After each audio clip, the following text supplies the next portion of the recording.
afaan oromoo hundee oromummaa afaan oromoo hundee oromummaa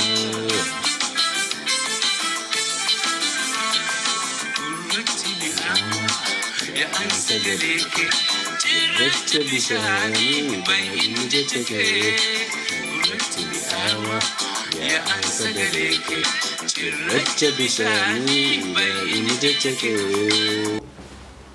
Akkam jirtan bakka nagaa walitti deebine an Abdallaa Siraaji. Barmoonni keenya har'aa kan irratti xiyyeeffatu hiikaa jechoota afaan Oromooti. Adda fagaanneetiin turre keessi keenya madaadha. Keessi keenya qulqullummaa hin qabu. Hanga ijaarsi Minilik Finfinnee keessaa hin kaanetti hanga kiiloon 4 kuni kamaqaa Minilikiin jiru kuni hin buqqaanetti ilmi Oromoodha, hayyuun Oromoodha ajjeefamuun hin oolu. Hanga jallataan keenya takkaahu ammootuyyuu hadhaayaan kan gudeeda Oromoo irraa hin argamin Oromoo siyaasaa Oromoo keessatti takkaahu ammootuyyuu dhaaba Oromoo keessatti hirmaatu kun hin bannetti hanga qabsoon qubee generation takkaahu dhaloota qubeetitti hin kennamnetti hanga qubee generation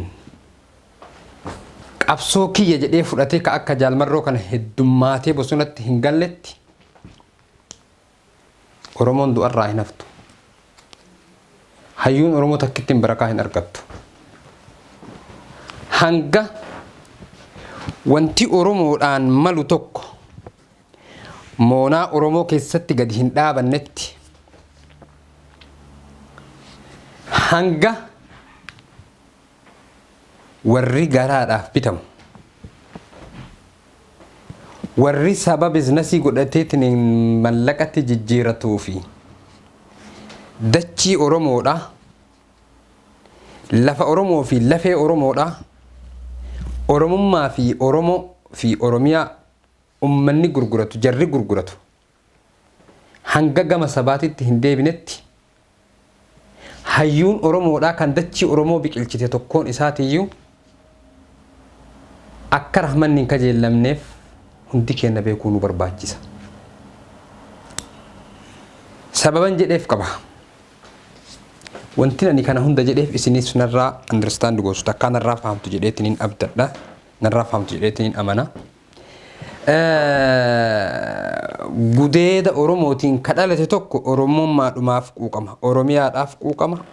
Oromummaaf quuqama. Oromoof quuqama. Kan gudeeda Oromootirraa hin baane garuu gudeelcha Oromoo irratti jiisa. Kanaaf wanti ani jechuu barbaadeef dubbiin namaan deemti wanti silaa jennu baay'ee matuuyyuu jira. Teessisa garaa jiru sagaleen hin mi'ooytu jedhanii haa ta'u ammaaf kallattiidhumaan gara barmoota kiyyaatitti isin haa dabarsuu maaliifi baay'ee sensitiivii guddaa keessa jira jechuu barbaadeeti addaan fagaachuunis hin barbaachisu kunis qabsoodha. So kanas yoo dhaabnetti hin jenne achiinis yoo sun dhaabate asiinis yoo kun dhaabate baay'ee ulfaataadha beeyta. Oromummaan tun akka laaftuutti hin dhufne afaan Oromoo kun akka laafaatti hin dhufne bara 80moota keessa 70moota keessaa fi akkasuma 60moota keessatti Oromoon afaan Oromoo dubbachuudhaaf namni afaan Oromoo ta'e tokko afaan Oromoo dubbachuudhaaf wanna mataatti gadi godhatee xaagiyaa takkaahu ammootiyyuu mallayyoo jedhanii mallayyoon afaan Oromoo ta'e hin beeku. Mataa irratti gadi godhateetiin suuta hasaasaa deema walitti sadarkaa san keessaa baanee sadarkaa teknoolojii irratti warri Google nu argu irra geenne alhamdulillah galata rabbii guddaati. Jechuu barbaadeeti warri beekumsa gurguddaa qaban hedduutu jiru isinis akka gadi baataniitiin afaan Oromoodha addunyaa irratti agarsiiftan abdii isinirraa qaba haa ta'u wallaalaan akka kiyyaa kun waan tokko yoo jedheetiin hin jedhe namni numa arga jechuu barbaadeeti kallattiidhaan gama barmoota kiyyaatitti barmoota keenyaatitti isin dabarsa hiikaa jechoota afaan Oromooti hiikaa jechoota afaan Oromooti yookaan Oromoo language jedha. Okay, Oromoo language jedha. So har'a asirraa eegalla. Wanti nuti irraa eegallu jechi kuni eehama. Eehama jechuun akka afaan Oromootitti hayyama. Inni kuni namaaf eehamama. Namaaf hayyamama jedhama akka hiika afaan Oromootitti akka jechuudha. Kan itti aanu eela. Eela jechuun akka hiika afaan Oromootitti hiika sadi qaba. Miidhama yeroo dheeraadhaaf namarra tures eela ni jedhama. Fakkeenyaaf beeltii yoo namarra turte eela jismiidhaa namatti taati. Jismii hunda miti sirritti waan ulfaataadha beeltis yoo namarra turteetiin hin jette. Beeltii har'aayyoonni keenya irra jiran garuu beela qabsooti malee beela dhama lafeetiif akkasitti wanna jedhanii miti. Beela ummata ofii gabrummaa keessatti osoo laallu hin dhiifnu jechaadhaaf beelessaniidha. Eelli inni biraadha. Bifuma kanaan kan wal fakkaatu jechuudha. Yoo namni tokko bowwoo takkaafuu ammoo sudaa isa jedhamu san yeroo dheeraadhaaf kan qabaatu tahe eela namatti taateetiin wanta biraa keessa nama galchuu dandeetti jechuudha. Osoma haasofnu bowwoon kuni waa hedduu irraa milikkata waa hedduu agarsiisuu danda'a. Namni tokko yoo jismii keessaa dhibee wahii qabaate bowwoon yeroo nama bowwaaftutti dhibee akkanaatitu sirra jira jechuullee ni agarsiifti jechuudha. So eela jechuun kara biraatiin boolla bishaaniiti kan gadi fageenya galoo guddaadhaaf kan qotamte jechuudha. Kara biraatiin ammoo eela jechuun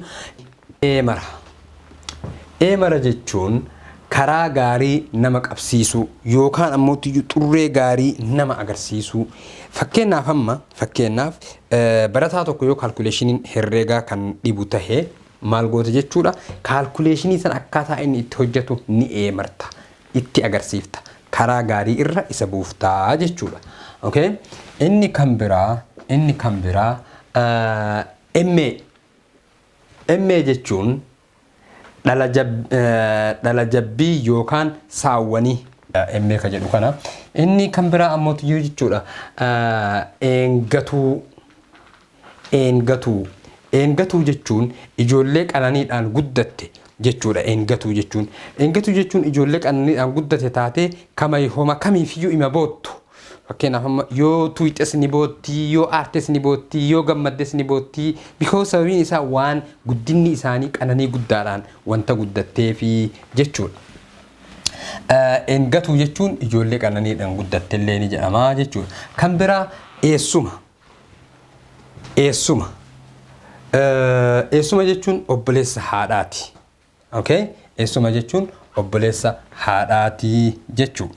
Kan biraa ejersa jechuun gosa mukaati. Baay'ee jajjaba.